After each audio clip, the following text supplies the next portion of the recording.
আজকে আমি বানাবো তেল কই।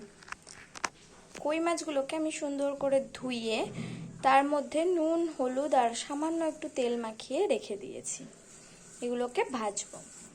আর তেল কই বানানোর জন্য আমি নিয়েছি পেঁয়াজ বাটা, টমেটো বাটা, আর এখানে আদা, জিরে আর কয়েকটা শুকনো লঙ্কা ভালো করে পেস্ট করে নিয়েছি, কিছুটা চেরা কাঁচা লঙ্কা আর ধনেপাতা।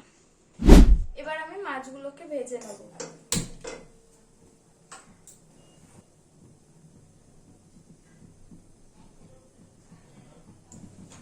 আমি এখানে সরষের তেল দিয়ে দিয়েছি। সরষের তেলটা ভালো করে গরম হয়ে গেলে মাছগুলোকে আস্তে আস্তে ছেড়ে দেবো।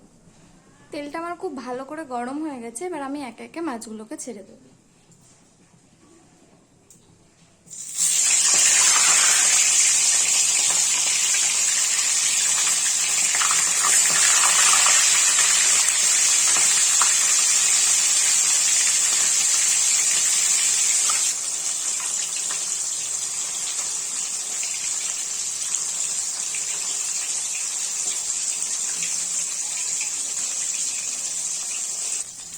মাছগুলো দুপিট খুব সুন্দর করে ভাজা হয়ে গেছে। মাছগুলোকে তুলে নেব এবং একে একে সব মাছ ভেজে নেব।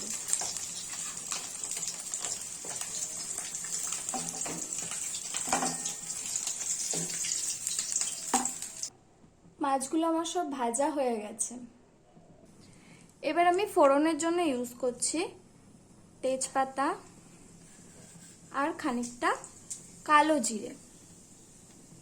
ফোড়নটা একটু নাড়াচাড়া করে নিচ্ছি। এবার আমি এর মধ্যে দিয়ে দেবো পেঁয়াজ বাটাটা।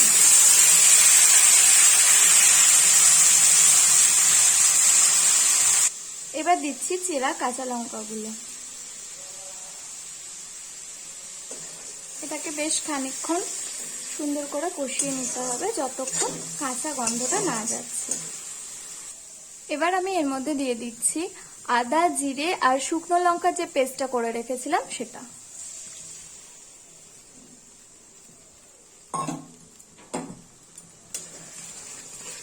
এটাকেও খুব সুন্দর করে কষাবো যতক্ষণ না কাঁচা গন্ধটা যাচ্ছে।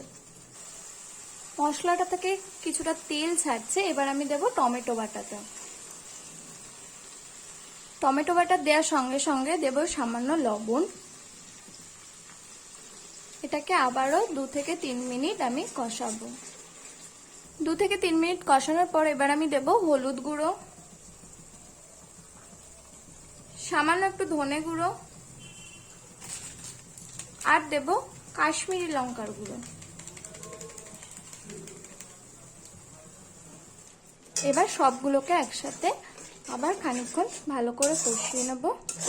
তারপর আমি এটাতে সামান্য জল অ্যাড করব। মশলা থেকে খুব সুন্দরভাবে তেলটা ছেড়ে দিয়েছে। এবার আমি এর মধ্যে জল অ্যাড করছি।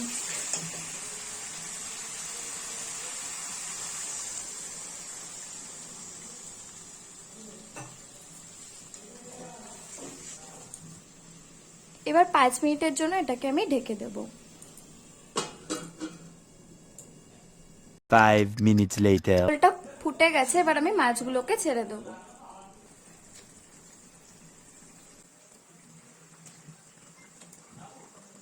কইটা রেডি হয়ে গেছে। এবার আমি উপর থেকে সামান্য ধনেপাতা দিয়ে দিলাম। এবার এটাকে নামিয়ে নেব। আমি এটাকে নামিয়ে নিয়েছি। দেখতে পাচ্ছ খুব সুন্দর হয়েছে। তোমরাও এভাবে বানিয়ে নিতে পারো তেল কই। আশা করি খুব ভালো লাগবে। আমার রেসিপিটা আজকে কেমন লাগলো জানাতে ভুলো না। আর আমার চ্যানেলকে অবশ্যই লাইক, কমেন্ট, শেয়ার আর সাবস্ক্রাইব করতে ভুলো না। সবাই খুব খুব খুব ভালো থেকো, সুস্থ থেকো।